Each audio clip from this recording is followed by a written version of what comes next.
Beb, saya senang ibadah, Beb. Qala Rasulullah SAW, ma'ubidallah bisyai'in afdal min al-fiqh fid din. Nggak ada ibadah yang lebih afdal daripada memahami ilmu agama. Jadi ibu duduknya aja di majelis ilmu udah ibadah. Ibu ini begitu duduk di sini terus paham pada masalah-masalah dalam agama yang ibu paham, itu udah bagian dari ibadah. Bahkan min afdal ibadah. Ibadah yang paling afdal. Masya Allah. Kira-kira jelas atau tidak? Waqala alaihi salatu wassalam, Rasulullah bersabda, faqihun wahidun asyaddu ala syaitan min alfi abid. Ini kita kalau mau bicara nih, mana yang lebih afdal, ahli ibadah atau ahli ilmu? Pastinya saya ini kalau udah bicara tentang hadis-hadis, ulama menjelaskan kalau ada hadis-hadis yang menjelaskan tentang keutamaan ilmu, maka otomatis ini diperuntukkan untuk ahli ilmu yang mengamalkan ilmunya. Karena ahli ilmu kalau nggak mengamalkan ilmunya itu jadi bahan-bahan neraka, Bu. Alhamdulillah, itu dalam hadis Nabi. Jadi kata ulama, jami' fadail al-ilm wa ahli al-ilm mahmulatun ala man ya'mal bi ilmi, ala al-alim al-amil. Semua fadail keutamaan yang berkaitan dengan ilmu, maka yang dimaksud di situ orang alim yang mengamalkan ilmunya. Nah, sekarang ada pertanyaan, Beb. Ada orang nih, dia alim dan dia amalkan ilmunya, jalankan kewajiban, jalankan sunnah, dia meninggalkan maksiat, dia amalkan ilmunya. Cuma memang ibadahnya bukan yang lagi top banget. Kalau dibandingin sama orang yang ahli ibadah, wah puasanya kagak putus, malamnya tuh jam 9 tidur, jam 12 sudah bangun sholat sampai subuh sampai matahari terbit. Tapi nggak ahli ilmu, Habib.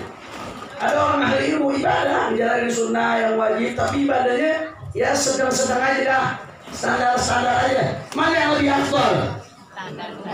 Nah, kata Nabi SAW dalam hadis riwayat Imam Tirmidzi, faqihun wahid, suatu orang yang faqih, yang mengerti agama, yang faqih fiddin, yang punya pemahaman dalam ilmu agama, itu asyaddu ala syaitan, lebih bikin pegal setan, lebih bikin kesal setan, min alfi abidin, daripada 1000 orang ahli ibadah. Artinya orang yang berilmu lebih alim dari yang ahli ibadah. Karena lebih bikin pegel setan. Setan lebih pegel, lebih kesel sama satu orang alim daripada sama 1000 ahli ibadah yang gak alim. Lebih pegel setan. Kenapa? Karena orang kalau ibadah, ahli ibadah cuma buat diri doang. Naf'uhu qasir, lazim.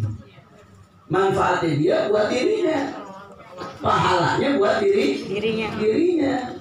Tapi kalau orang berilmu, manfaatnya bukan cuma buat dirinya doang, manfaatnya buat umat. Nah, gara-gara ada orang berilmu ngasih ilmunya buat umat, berapa banyak umat yang terselamatkan dari godaan setan. Makanya setan gede banget, Bu, gede banget. Makanya yang musuhin ulama adalah setan. Ya sudah. Karena setan paling dekat. Setan-setan yang di bandar judi, begitu ada ulama teriak judi haram, kita perangin judi, wah berat banget tuh. Bagaimana caranya ulama mesti dipenjara? Betul apa enggak? Masya Allah.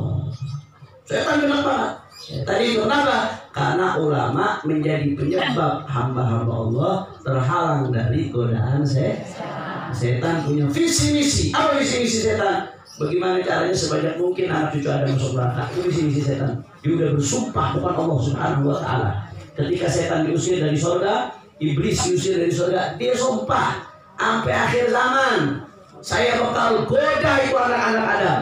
Bagaimana caranya sebanyak mungkin mereka masuk neraka? Digoda bisa-bisa. Saudara, apa yang terjadi akhirnya?